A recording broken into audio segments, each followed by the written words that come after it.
good day everyone. This is Sir Kim, and today's discussion we will be extending the lecture topic about the parasites belonging to phylum Epicomplexa or Sporozoa, but this time we will not be talking about the parasites that are intracellular within RBCs, but we will be talking about the parasites that are intracellular to other cells of the body, particularly the enterocytes of the small intestine, and we call this group of parasites as opportunistic coccidian parasites.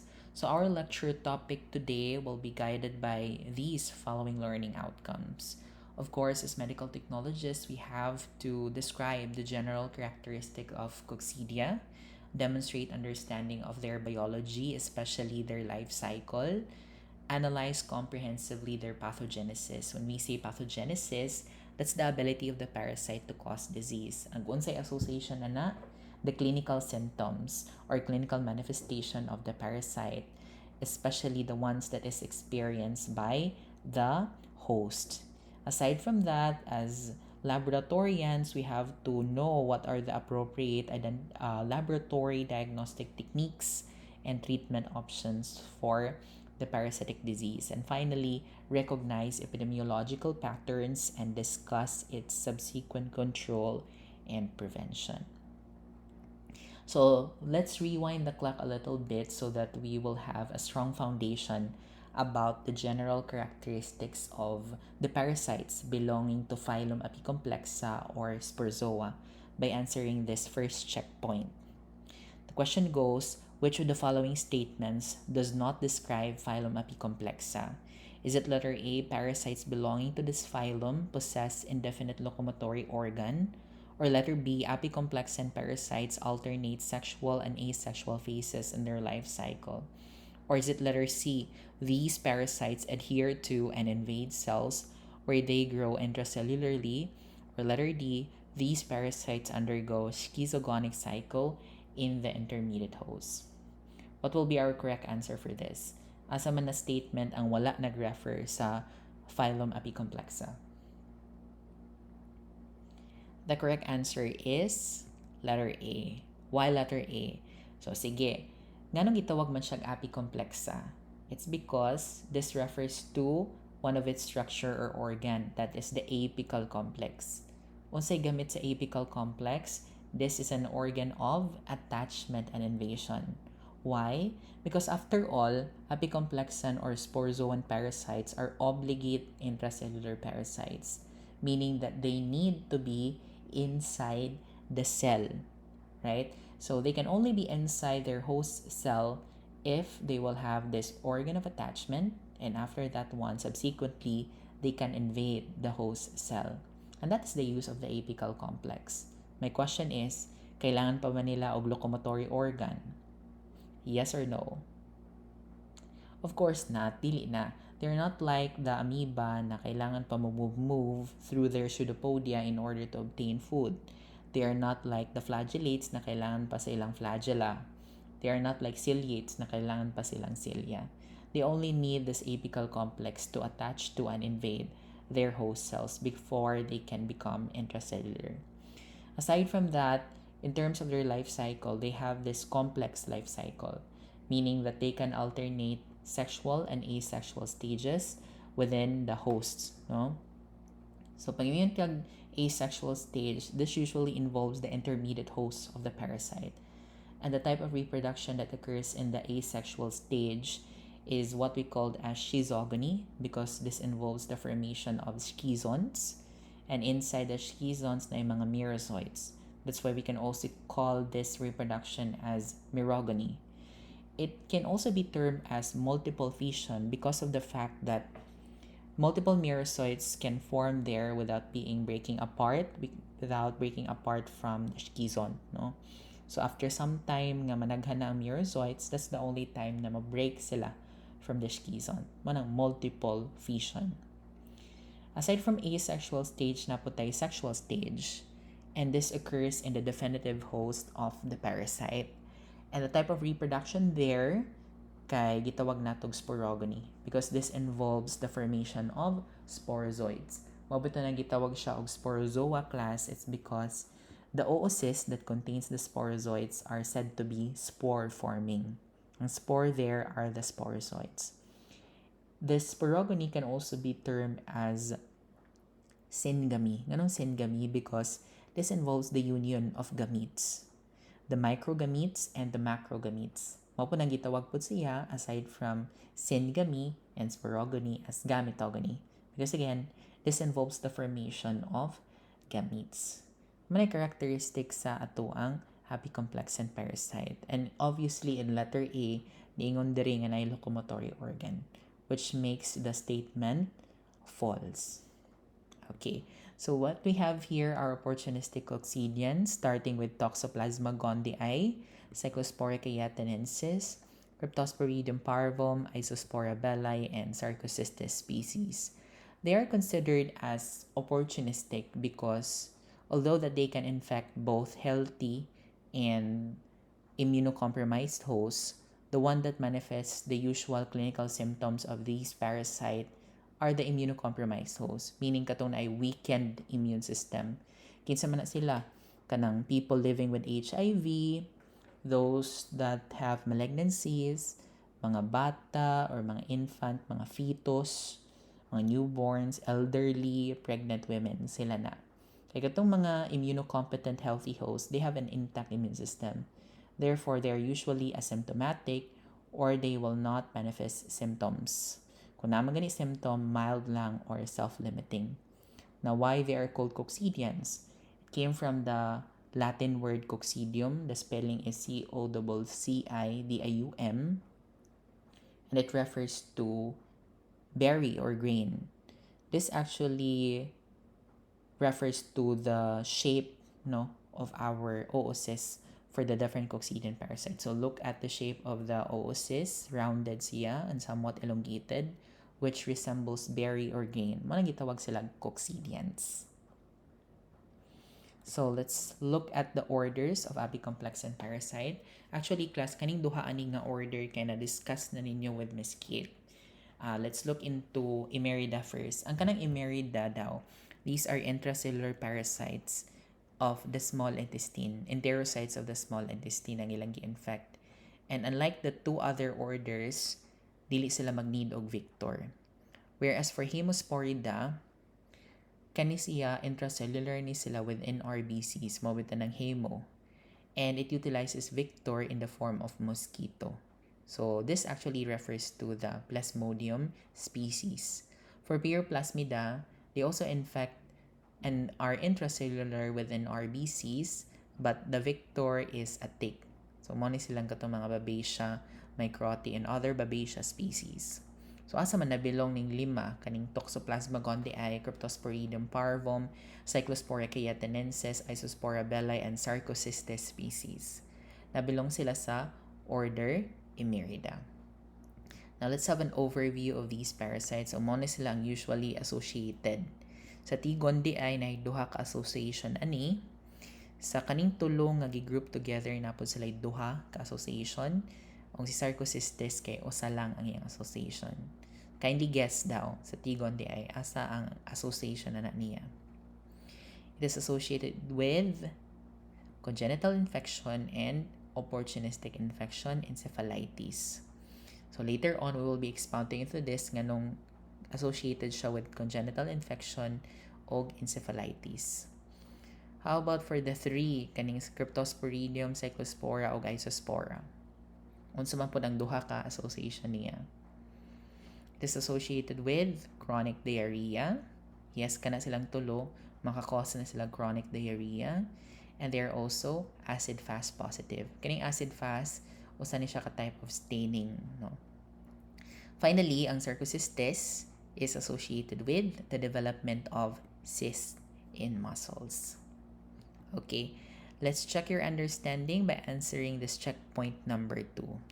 Which of the following potential hosts is least likely to manifest symptoms associated with coccidian infection? Kinsa ra ganitong mo manifest og symptoms katong mga immunocompromised. Okay, kinsa man ani ang dili immunocompromised? Is it letter A, a pregnant mother, B, a senior citizen farmer, letter C, a person deprived of liberty, or letter D, a breast cancer patient?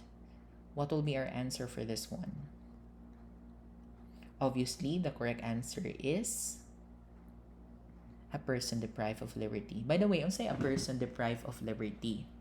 These are mga piniriso. Although that their environment is not optimal for living, it does not necessarily mean na immunocompromised ang mga piniriso. So, obviously, it's a no-brainer nga ang pregnant mother, ang senior citizen o ang breast cancer patient, immunocompromised. Good na sila.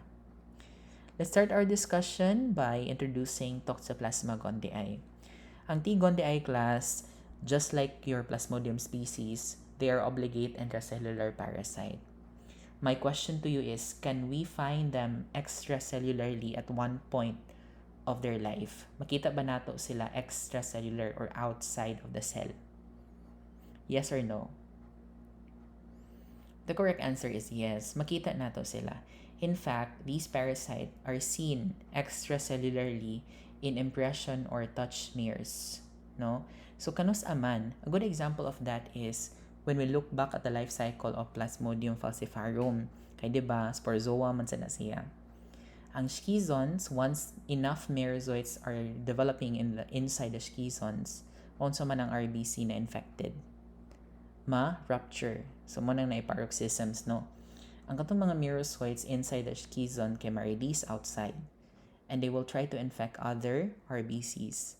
During that time, ang mga merozoites nasa gawas sa cell, so they can be found extracellularly.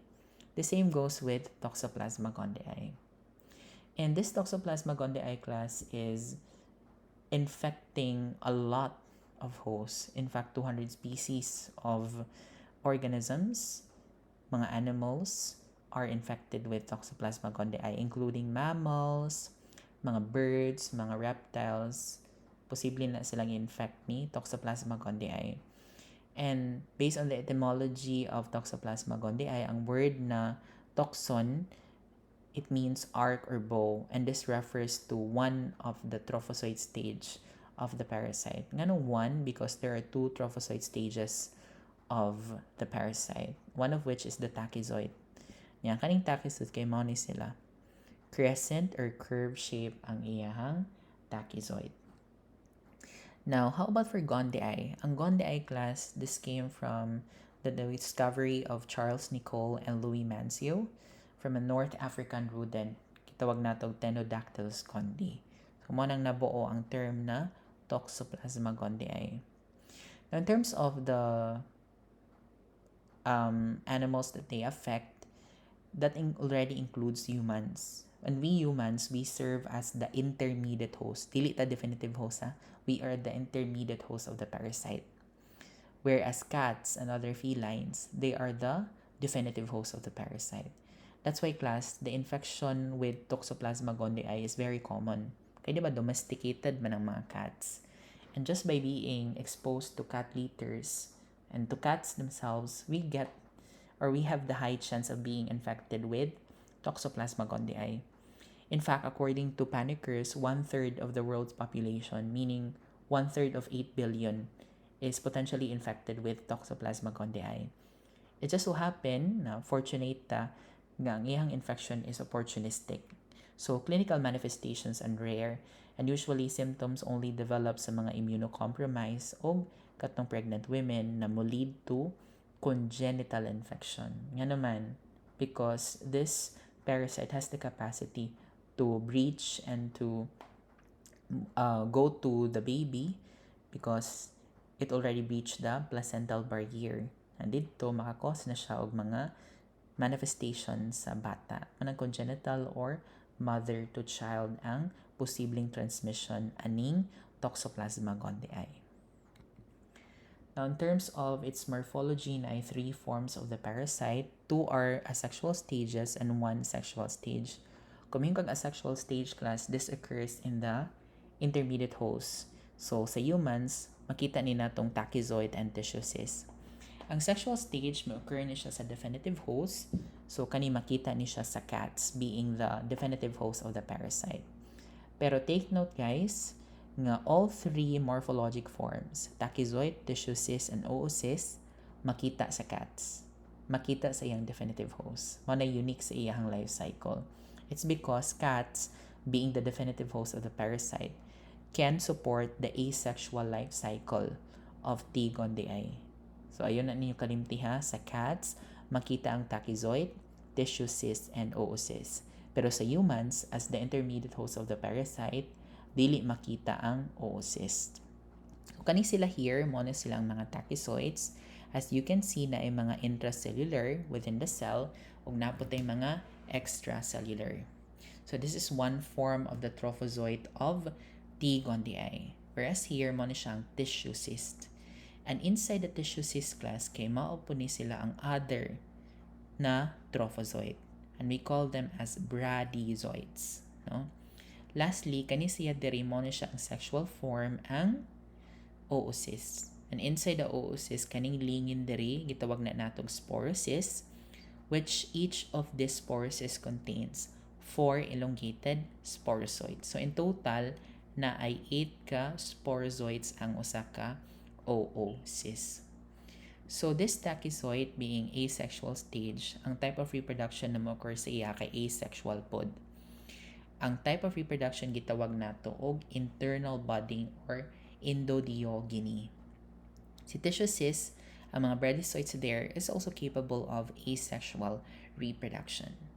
For oocyst naman, the type of reproduction is sexual. That is through gametogony or sporogony or syngamy.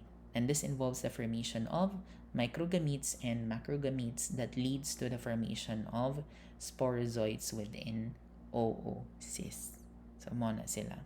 By the way, all three forms are infective stages of the parasite, meaning all three forms can infect humans.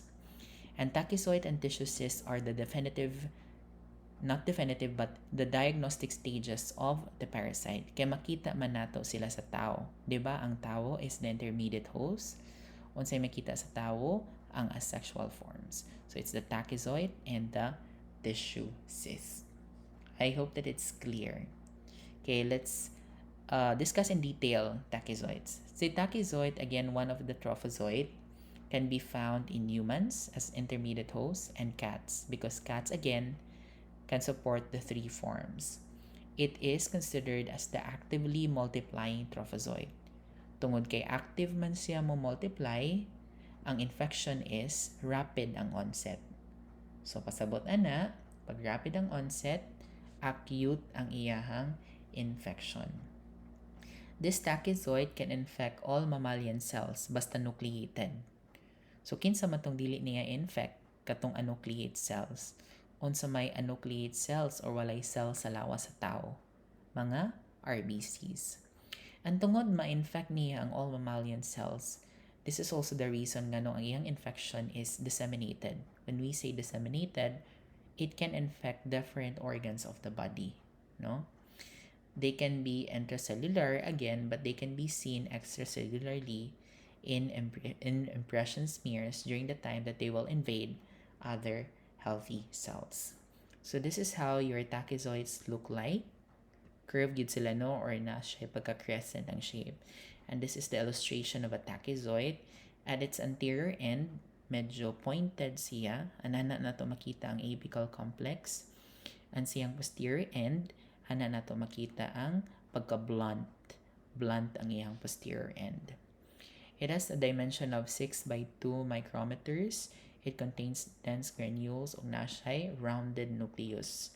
Ang nucleus makita sa in-between sa center and sa posterior end.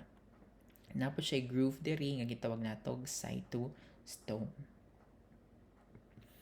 So its apical complex is again the organ that it utilizes for adhesion and invasion, and usually is composed of conoids, rhabdries, dense granules, and micronemes. So kana for attachment na siya and for invasion. This tachyzoid can be found within Parasitophorus vacuole. So kaning Parasitophorus vacuole allows the parasite to thrive within the cell. especially all nucleated mammalian cells. And once this tachyzoid will undergo endotheogony or internal budding, kay mo form na siya around the nucleus in rosette manner. Kana siya. Unsa day pasabot class og endotheogony or internal budding, mag-divide ang daughter cells start sa nucleus pagawas sa cytoplasm. So mo internal budding. Once managhan sila, again ingani na siya gnaong. And this will be covered by the nuclear membrane of the infected cell, forming a pseudocystic like na structure. And the pseudocyst must be differentiated from a true tissue cyst. And they can only be differentiated through tissue staining. Sa stain na sila nato ma-differentiate si pseudocyst o kani siya, si tissue cyst. Tungod kay ang pseudocyst class dili siya ma-stain sa periodic acid skiff. It's a type of stain nga giminugbo into pus, and silver staining negative pod siya. Whereas ang kanang tissue cyst ma-stain na siya with pus, and it can also be stained with gomorrhimethanamine silver staining, particularly its cyst wall. So after managhan sa imuhang mga tachyzoids, murag mo distended ang ato ang cell. Unsay pasabot og distended? Moburot until such time that it will rupture and it will release other tachyzoids or tachyzoids that will infect other healthy epithelial cells in the small intestine. Take note that tachyzoid class is a trophozoite, therefore it is susceptible. It is susceptible to drying, freeze-thawing, and gastric digestion. Moving forward to tissue cysts, if your tachyzoid is responsible for active and acute infection, this tissue cyst is for dormant. Dormant siya, also called as resting or silent stage. And this can be found in humans and cats. And because the tissue cyst is dormant and silent, it is the main form for chronic infections. Within the tissue cyst lies the mga darkly stained areas, the bradyzoids. The bradyzoids are the slowly multiplying trophozoites. Because it's slowly multiplying, the onset of the infection is also slow.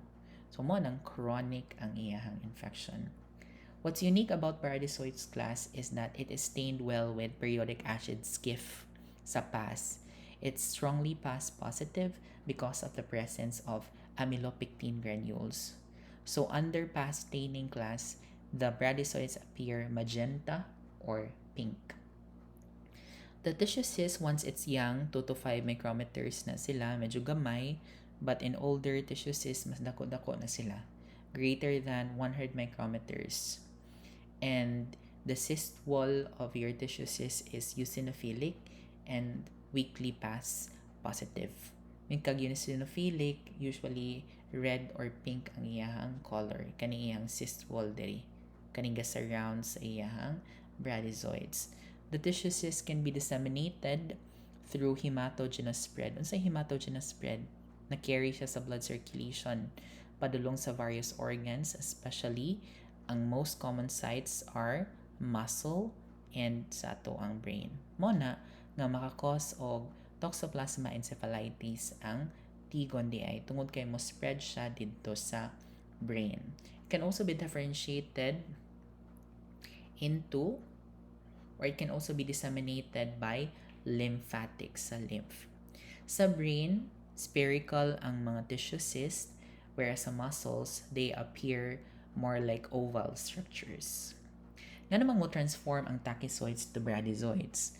Usually, it's because of environmental changes and host response. For example, na-form na ang immune system sa host against the parasite, like nanay interferon, naanay nitric oxide, or na-change ang pH or temperature changes para ma-protect sa parasite ang iyahang life o para makasurvive siya for many years as dormant stage mo nang mo transform siya from being tachyzoids into tissue cysts. However, this tissue cyst, although it has a cyst wall, it is still susceptible to desiccation, freezing, and thawing, although it is relatively resistant as compared to tachyzoids.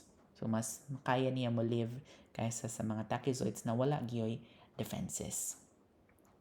The last stage or life form is the oocyst. And by the way, that is the sexual life form that is formed from reproductions called gametogony, syngamy, or sporogony. It is only found in cats and other felines. It can never be found in humans. Kaya again, ang humans kay the intermediate host of T. gondii. As for its dimension, it's around 10 to 12 micrometers and it contains this thick double layer cyst wall. Double layer ni siya, yung cyst wall, and it's colorless and unstained preparation. What's important that you have to take note, it's unsporulated oocyst that is excreted in feces of the definitive host. Meaning ana, kung mayroong kag unsporulated oocyst siya, it is still immature. When kag immature, it is still non-infective. So that means that it needs to develop. Asa siya mo develop? Adto sa soil or external environment. So sporulation, meaning pag mature sa oocyst, occurs in the soil or in the outside environment. And once it's sporulate, it will now form the two sporocysts, each containing 4 elongated sporozoids. And this time, the sporulated oocyst is infective already to the susceptible hosts. So, yung ang pag-develop sa tuwang oocyst. Speaking of its life cycle, again, all three forms, the tachyzoids, the tissue cyst, and the sporulated oocysts are infective to man. So we get the sporulated oocysts by ingesting contaminated food or water that is contaminated with the infective oocysts. We get the tissue cyst by ingestion of contaminated meat, labi nag improperly cooked or undercooked. Nga hilaw, gikaon ra nato, posible gyud na maka infected ta with toxoplasmosis. How about for tachyzoids? Usually, makita na nato sila through blood transfusion, organ transplantation, needle stick injuries, and other laboratory injuries, and transplacental transmission, kanang sa vertical from mother to child. Speaking of congenital transmission, ang T. gondii class is part of the, how do you call that? Mnemonic torches. Torches, it's a group of microorganisms that can be transmitted through vertical or congenital transmission. Ang T there, it can be for Toxoplasma, T. cruzi, and even to Plasmodium species, although it's P ang Plasmodium. Ang R can be for rubella. Ang C there, that's for cytomegalovirus. Ang HE, that would be for herpes, hepatitis B and C, and HIV. And ang S kay syphilis, and that is transmitted by Treponema pallidum. So, mga torches, mga microorganisms that are congenitally transmitted. Again, TO for Toxoplasma, T. cruzi and Plasmodium species, R for rubella, a virus, C for cytomegalovirus, HE for herpes, another virus, hepatitis B and C virus, and HIV. And S for syphilis, which is the disease caused by Treponema pallidum bacteria. Okay, let's check your understanding by answering this checkpoint number 3, that's modified true or false. And the premise is several life stages exist in T. gondii. For statement 1, a bradyzoid removed from the confines of a cyst is a tachyzoid. For statement 2, both the pseudocyst and tissue cyst are surrounded by a defined cyst wall. So how do you assess these two statements? What will be our answer for this one? The correct answer is both statements are false. Nga naman. Okay, let's look at statement number 1. Although murag kung tanggalon ang bradyzoids no sa iyahang cyst wall kay murag siya tachyzoids. But class, remember that bradyzoids are slowly multiplying trophozoids, whereas a tachyzoid is a actively multiplying trophozoid. So meaning that they really differ in their biological stages. And if they differ in biological stages, they also differ in their genetic makeup. So we cannot really say that a bradyzoid that is just removed from the confines of a cyst can be a tachyzoid. It needs to transform in both biological and genetic level before it can fully transform into something else. Mo nang dili gyud siya correct ang statement number 1. How about for statement number 2? Mabito nang gitawag siya og pseudocyst or pseudocyst, it's because it does not contain a true cyst wall, whereas a tissue cyst has a true cyst wall. So that means that both statements 1 and 2 are false. Okay, this is the entire picture of the life cycle of T. gondii. It has an enteric cycle, which occurs in its definitive host in the cats. We can also call this one as the feline cycle. And it also has an exoenteric cycle, which occurs in its intermediate host, also called as the human cycle. So let's start with the feline cycle by ingestion of tissue cyst, followed by schizogony, gametogony, and oocyst formation. Okay, let's go back a little bit. When we say ingestion of tissue cyst, this contains the bradyzoids. And tissue cysts are ingested from contaminated meat of cat preys like rodents and other small animals. Seldomly, the cat can also harbor the oocysts from its own feces, labi nang magtilap-tilap ang mga iring. So once it's already in its GI tract, the tissue cyst will liberate the bradyzoids. So the bradyzoids are released and they will now invade the intestinal epithelial cells. After that one, they will undergo schizogony or asexual cycle within the mucosal cells to form the merozoites. And this merozoites has two fates. They can be they will transform to macrogamete and microgamete in the process of gametogony for the fertilization process. But these merozoites can also be carried by the blood circulation to other organs. And by this time, they will transform into tissue cysts. Mahimo silang tissue cysts. Mabitaw na nga naay asexual stages na mahitabo sa cats. By the way, for the microgamete and macrogamete, so after they love each other, they will fertilize each other, and they will now form eventually the zygote. The zygote will secrete the components of the cyst wall, and this will lead to the formation of oocysts. My question to you is, sporulated na badaan si oocyst dito sa GI tract sa definitive host? Is it a yes or a no? So, ang oocyst is not sporulated. Unsporulated pa siya. So, paggawas niya together with the feces, unsporulated pa ang oocyst sa T. gondii.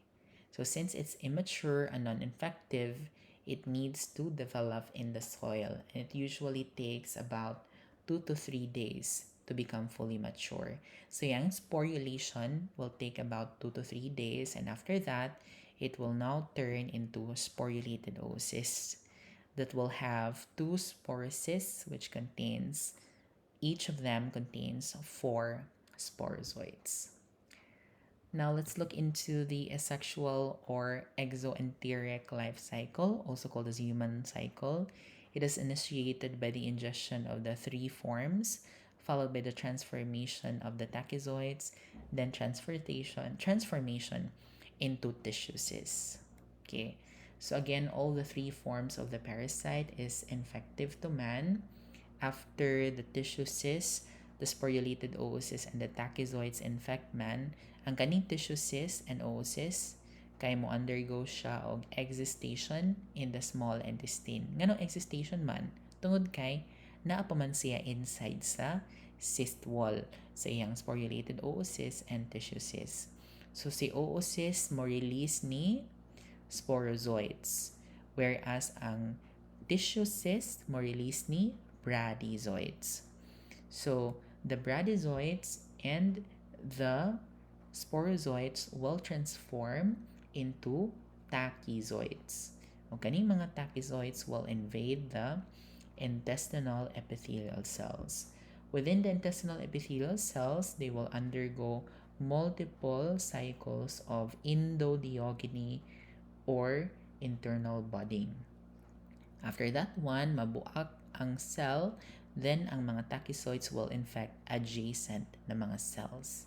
Until such time na daghan na gyud sila, and they will be carried by the blood circulation, which they will now spread into other organs of the body, particularly the brain, the skeletal muscle, the liver, the cardiac muscles, the spleen, and other organs of the body.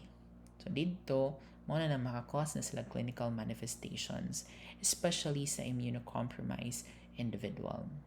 And you know naman that the tissue cyst is responsible for the chronic phase of the parasite because this tissue cyst containing slowly multiplying bradyzoids are viable for many years. And with that being said, they're also the main reason for the reactivation of toxoplasmosis. As they settle there and they are still viable, once okay na kaayo ang environment, weakened na ang immune system sa host, mabalik yun na sila. And makakause sila pagbalik sa manifestation sa toxoplasmosis. So, inga na ang hitabo. By the way, humans are considered as the dead-end host of the parasite because in the food chain, humans are apex predator. So, walay mukaon naturally sa humans sa food chain. So, dili ma-spread ang parasites. In immunocompetent or healthy hosts, usually asymptomatic, and if na mga symptoms again, mild na or self-limiting. For immunocompromised, kay symptomatic sila and usually severe gyud ang ilahang symptoms. Now let's check our understanding by answering this question. Which life stages will not occur in man if the infection is initiated by tachyzoids that are congenitally transmitted? 1. Gametes, 2. oocysts, 3. tissue cysts, 4. tachyzoids. What will be our answer for this one? The correct answer is 1 and 2 only. Remember that man is an intermediate host. So meaning it can only harbor the asexual stages. Unsa may mga asexual stages? Tissue cysts and tachyzoids. Ang ipangunta diri kinsa kuno ang dili mo occur sa man. So kani dili ni mao ang answer. Ang atong pangitaon ang dili mo occur sa man. So gametes mo occur ba ni sa man? Dili because it's a sexual life form. So mo ni ang answer. How about oocysts? Mo occur ba ni sa man? Dili. Kaya ang oocyst is a sexual life form. So both 1 and 2 or 1 and 2 only. So inga na lang pag-answer basta Morse type ang question. Now let's go to pathogenicity. Ang pathogenicity of the parasite will depend on the immune status because it does not usually cause symptoms in immunocompetent hosts. So kung mga high-risk patient, they are based on age, itong fetus and elderly patients. Aside from that, immune status, PLHIV, katong mga malignancies. So sa PLHIV, katong mga AIDS na mo na sila makadevelop og Toxoplasma encephalitis. And in fact, Toxoplasma encephalitis is one of the fatal meningitis in AIDS patients. Aside from that, pregnant women can be part of the immune status. Food habits, consumption of animal meat, particularly sa una sa France, nga hilig sila mo-consume og cat meat. Blood transfusion and organ transplantation can also be a reason because the recipient of the blood or organ is immunosuppressed to make sure nga kanang compatible ang dugo or ang organ nga i-transmit from or i-transplant from a donor to a recipient. So, mo na pathogenicity sa T. gondii. Let's look into how is toxoplasmosis in terms of immunocompetent hosts. And when we say immunocompetent host, mostly the infection is asymptomatic. Wala gyud symptoms ang pasyente. It's because intact ang immune system. So kaya niya mag-cellular immunity through the activation of macrophages. Napod siya yung mga T lymphocytes na ma-activated. Kaya niya ang humoral immunity through the production of antibody and interferon gamma. If there's a common manifestation of acute infection in immunocompetent hosts, that will be cervical lymphadenopathy, kanisiya. Cervical lymphadenopathy, yung kag lymphadenopathy, that is the enlargement of lymph nodes that will appear as lumps, yung ingani ni burot na area. It's because of the hyperplastic cells, meaning the increase in the number of cells tungod sa immune response to infection. Usually occurs in the cervical area of the body, diri dool sa imuhang liog, particularly in suboccipital region and supraclavicular region. Sometimes it occurs in the inguinal area. The symptoms experienced by healthy hosts in terms of cervical lymphadenopathy, it is accompanied by fever, headache, myalgia or muscle pain, and splenomegaly. So these are non-specific symptoms, no, na dili na to ma-differentiate in other types of diseases.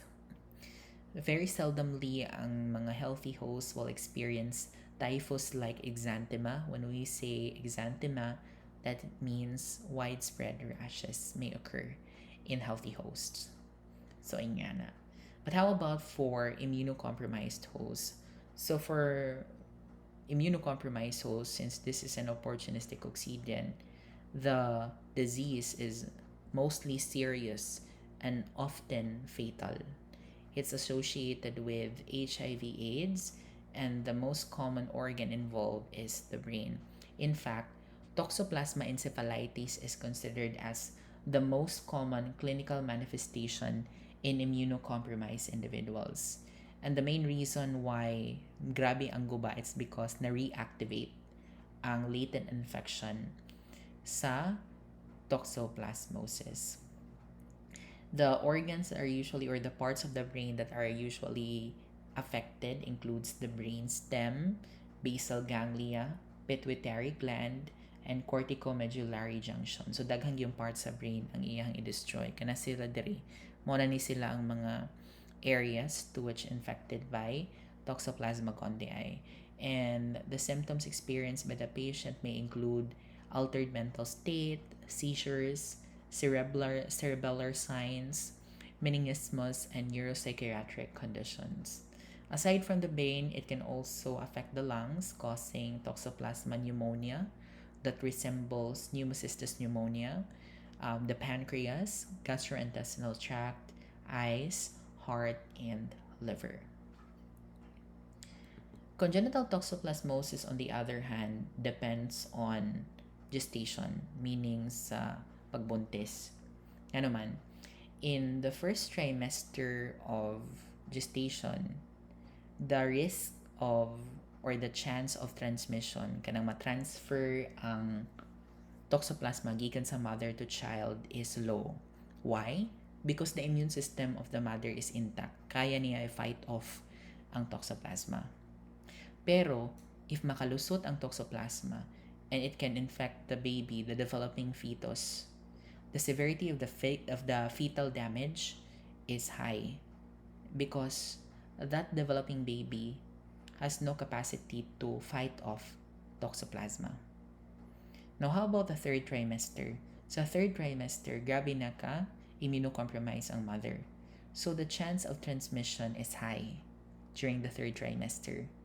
Pero, the severity of fetal damage is quite low. Why? Because the fetus there, the developing baby, starts to develop its own immune system. So, kaya na niya mo fight off sa toxoplasma nga naa niabot sa iyang lawas. So, therefore, the risk of fetal infection rises, but the severity of fetal damage falls with progress of gestation. And in terms of clinical manifestation, it can cause chorioretinitis. Ang kaning chorioretinitis class, it's the inflammation of some parts of the eye, particularly the choroid and the retina. So dito managhan ang tachyzoids, and this can lead to inflammation. Pag naay inflammation, naay damage, once makadetect ang parasite nga naay immune response, mo transform siya into tissue cyst. So mag-dormant stage.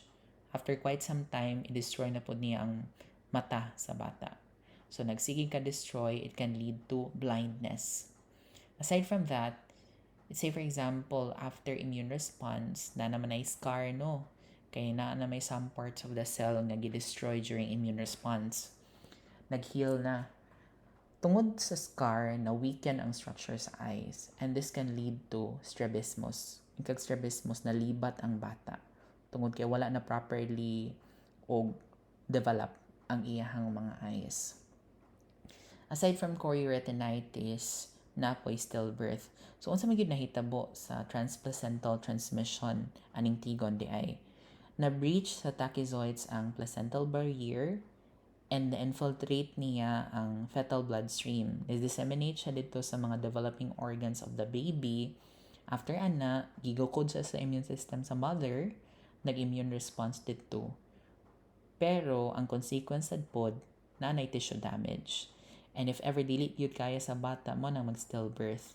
Because stillbirth, kana ganina patay ang bata after 20 weeks of gestation. Then, ang abortion naman, napatay ang bata before the 20th week. So, mo na ang nahitabo niya. And this can also lead to infertility. In terms of the, how do you call that? The cerebral manifestations, like for example, calcification, microcephaly, and hydrocephaly, what really occurs is that when the tachyzoids proliferate in the brain, this can lead to inflammation again because there's the response of the immune system. Now, say for example, in inflammation, there's what you called as nihubag, right? So, pag hubag, na-block ang agianan sa cerebrospinal fluid.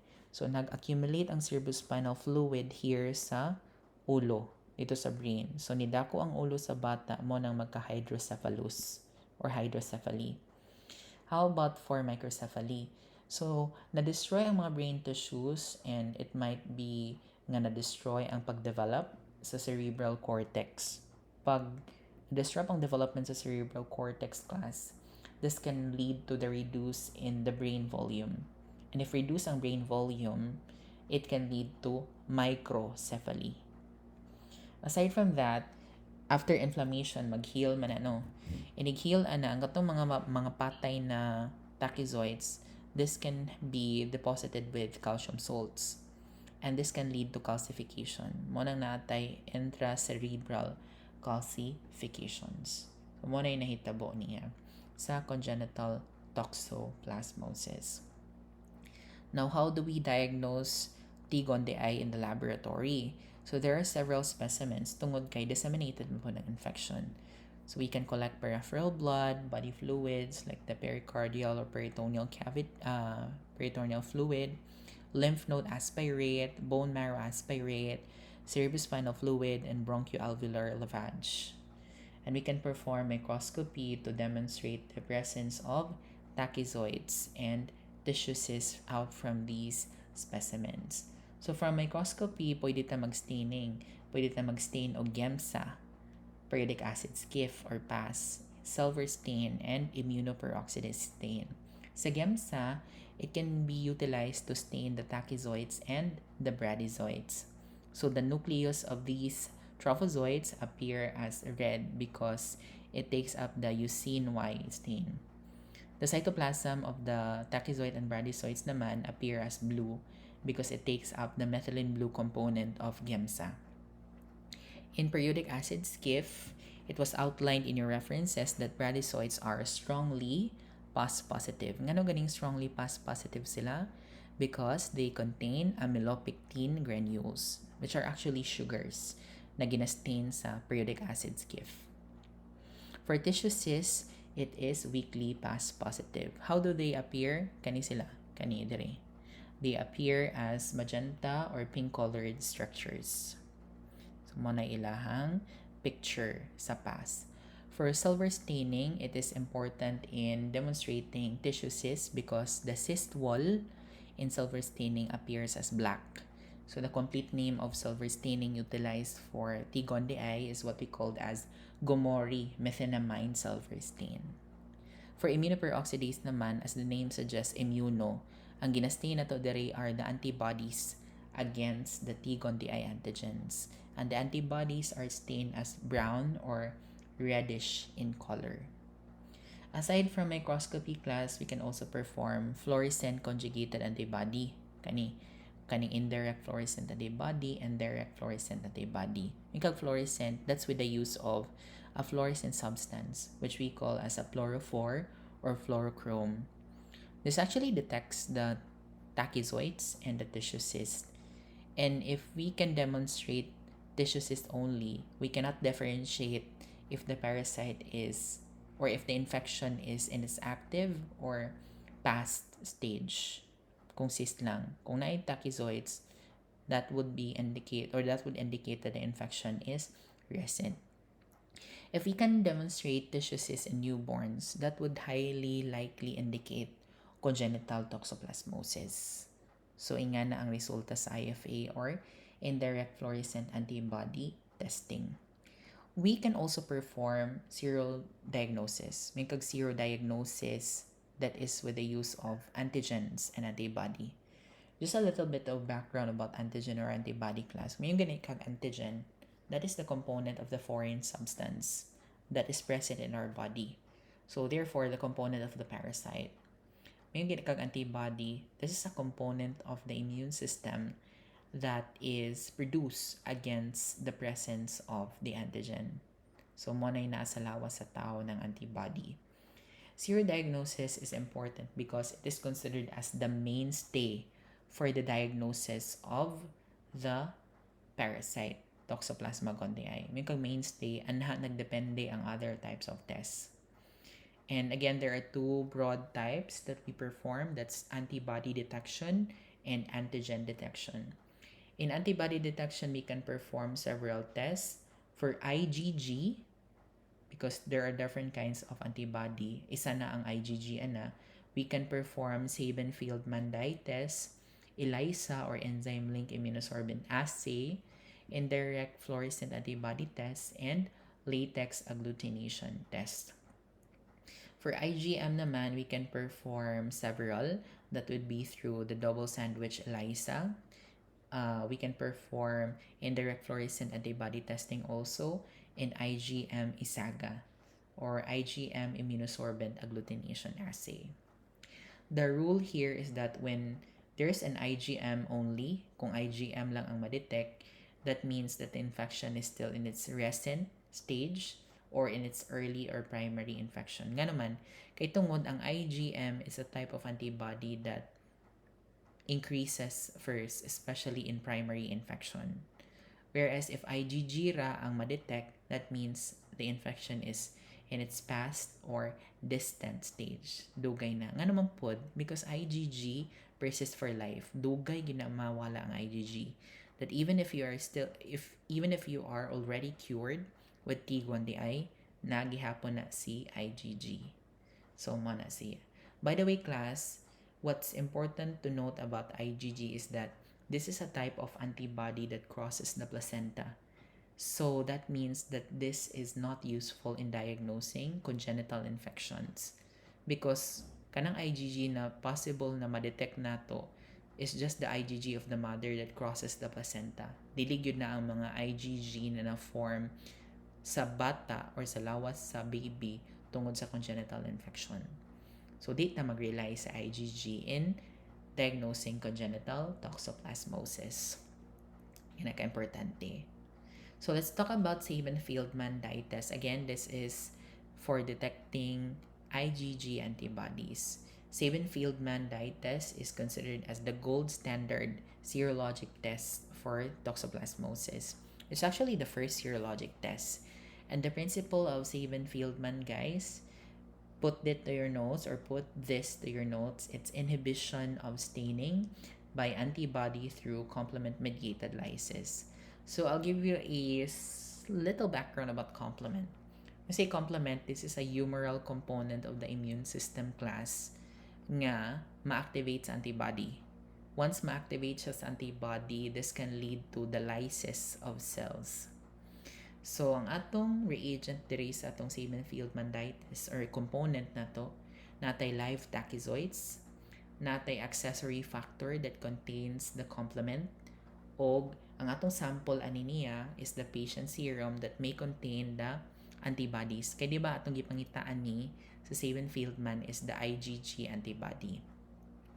So say for example, ang imong patient serum nagyud siya IgG antibody sa tigon di ay.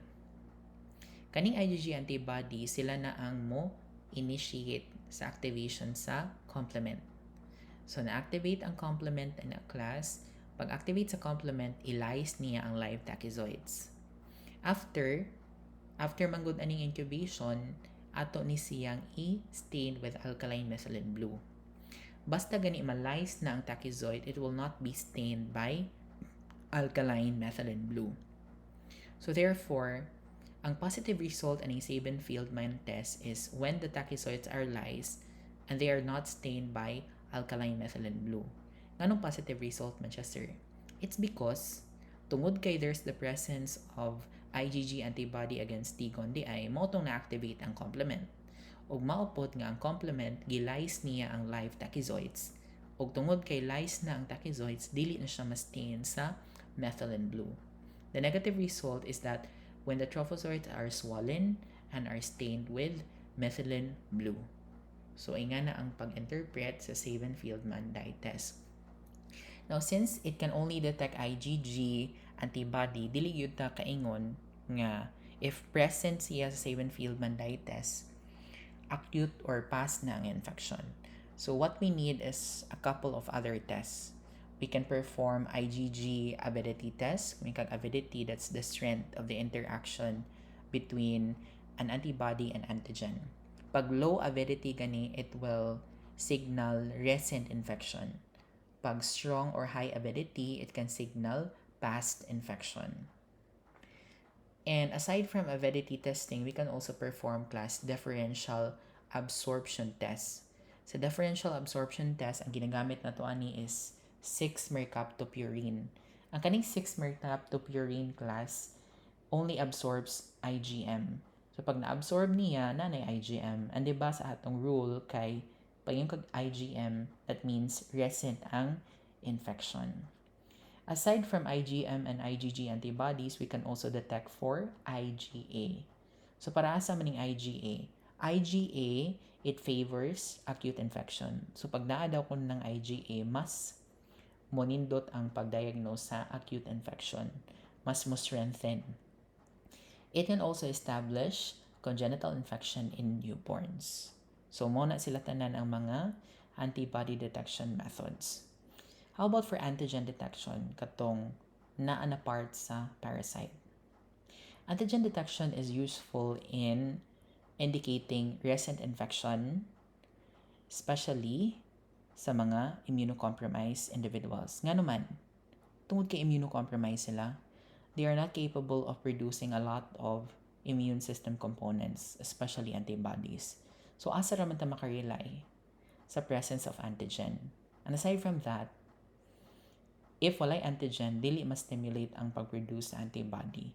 So, antigen and its present would really indicate recent infection. In fact, its presence in amniotic fluid will strongly suggest congenital toxoplasmosis. And we can detect antigen through the process of enzyme-linked immunosorbent assay or ELISA. For molecular methods naman, this is highly sensitive and specific for the reason that it already detects the genetic material of the parasite. So, B1 gene, when seen in the amniotic fluid, this can suggest congenital toxoplasmosis. For molecular methods, we can perform polymerase chain reaction or RT-PCR and DNA hybridization tests. We can utilize blood, body fluids, or amniotic fluid for the type of samples used for molecular methods. Next, we can also perform animal inoculation. So, pwede ta maka-inoculate sa atong specimen that might contain the parasite in the interperitoneal cavity of mice. And we can examine them for the presence of trophozoites after 7 to 10 days. Kanina mga mice ha, kay laboratory grown ni sila. Dili na ni bisan asa na ilaga. So, animal culture na sila. Then we can also perform tissue culture. Sa tissue culture class, kay mo use ta og mga cells kung asa nato ipag-grow ang ato ang Toxoplasma gondii. So we can utilize murine, alveolar, and peripheral macrophage cell line for the matter. Aside from this one, we can also perform skin tests of Frenkel. Sa skin test naman class, so intradermally na siya i-inoculate, and the reagent is diluted toxoplasmin. Ang positive result sa skin test of Frenkel class is delayed hypersensitivity, tumanay indulation, and the reaction is tested after 48 hours, which can indicate for the presence of Toxoplasma antibodies, although this is not very reliable. We can perform, aside from that, imaging methods, but usually di man kita ani, diba? So, CT scan and MRI can be utilized to detect the presence of Toxoplasma encephalitis. In terms of treatment and prevention, dili ra mag-require basta immune-competent ang patient. Kaya ang presentation ani niya, symptomatic or mild and self-limiting lang. Pero sa mga immunocompromised, pyrimethamine is usually administered, especially for those suffering ocular and congenital toxoplasmosis. The mode of action of pyrimethamine class is that it disrupts the folate metabolism. Parasa din ang folate. For the parasite, folate is required for DNA or RNA synthesis as well as protein synthesis. Aside from that, for prophylaxis, especially for those PLHIV AIDS, cotrimoxazole. Cotrimoxazole is also called as trimethoprim sulfamethoxazole, and its mode of action is also inhibiting folate synthesis. Take note nga if ang usa ka PLHIV patient nga responsive sa antiretroviral therapy og naa siya CD4 T cell count na 200 per microliters for 3 months, iundangon nato ang primary prophylaxis ana niya. Kay meaning ang iyang immune system is slowly capable of protecting himself or herself against T. gondii infection. For the prevention, so these are the following things that we can do: thoroughly cooking the meat, proper hygiene and cleaning, regular prenatal and antenatal screening, avoiding cat's feces, and blood bank or organ screening for antibodies. Class kanang it's difficult to control Toxoplasma infection for the reason that it can affect wide range of hosts. So let's have checkpoint number 5. It's a case scenario. A 28-year-old pregnant woman presents with mild flu-like symptoms, including fatigue, muscle aches, and mild fever. She mentions having recently cleaned a litter box in her household, and the patient is concerned about the potential risk to her unborn child as she is in her first trimester. A laboratory test is ordered to check for Toxoplasma gondii infection. And these are the results: IgG positive, IgM negative, PCR for T. gondii in amniotic fluid negative, ultrasound, no abnormalities detected in the fetus. So using the laboratory results above, which of the following statements is most likely true regarding the patient's condition? Is it letter A, the patient is currently experiencing an acute infection with T. gondii? Letter B, the patient has been previously exposed to T. gondii, but the infection is not recent. Letter C, the fetus is at risk of congenital toxoplasmosis based on the results. Or letter D, the patient should undergo additional testing for acute infection as the IgG positive result is inconclusive. So what will be our answer for this one? The correct answer is letter B. The patient has previously exposed to T. gondii, but the infection is not recent. Look at the laboratory result. IgG is positive, IgM is negative. This strongly indicates past infection. How about for the genetic material of T. gondii in amniotic fluid? So this means negative siya, therefore the infection is not recent and it has no capacity to cause congenital infection. For ultrasound naman, no abnormalities detected in fetus, which strongly supports the PCR result, meaning wala pa yun na-expose ang bata to congenital toxoplasmosis. Ang mother noon kay she can be previously exposed to T. gondii as indicated by the positive result of her IgG serologic tests.